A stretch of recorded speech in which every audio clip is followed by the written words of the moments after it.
Leskovcu je otkriveno spomen obeležje poginulim pripadnicima vojske i policije koji su nastradali 1998. i 1999. godine u borbama u zoni odgovornosti 549. motorizovane brigade.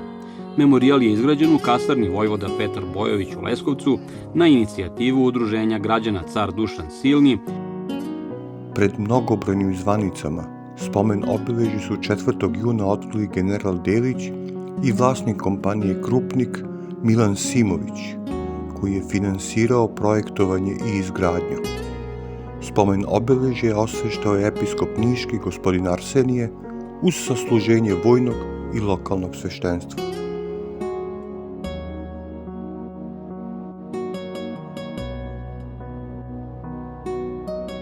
Zajedno su u smrt otišli i pripadnici pravoslavne veroispovesti, rimokatoličke i islamske veroispovesti, zajedno kao braća, braneći svoju otadžbinu, svoju zemlju. Poštovane porodice naših poginulih saboraca, svi smo mi danas ovdje zbog vas, da vam pokažemo da iako je prošlo 23 godine, mi ni jednog dana nismo zaboravili svoje saborce. Na postamentu je ispisano 235 imena poginulih pripadnika Vojske Jugoslavije i Policije Republike Srbije, a na vrhu je postavljen tank T-55 u kojem je 11. avgusta 1998. godine u borbi sa šiptarskim teroristima poginuo komandir 3. čete oklopnog bataljona 549. motorizovane brigade, kapetan Antun Željko Martinović. Spomen obeležje je dobilo status ratnog memorijala od strane Ministarstva za rad, boračka i socijalna pitanja.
Svaki građanin Srbije, od najvećeg do najmanjeg, od siromaha u kolibama do bogataša u palati, treba da zna mesta kuda su naši vojnici po snegu i ledu maršovali, držali zasede na granici i vodili borbe za slobodu Srbije. Zemljišta koja su svojom krvlju i znojem natapali, bojeve i borbe koje su potomci Obilića sa dušmanima izborili. Osvetlali smo obraz predaka, a potomci mogu biti ponosni na nas.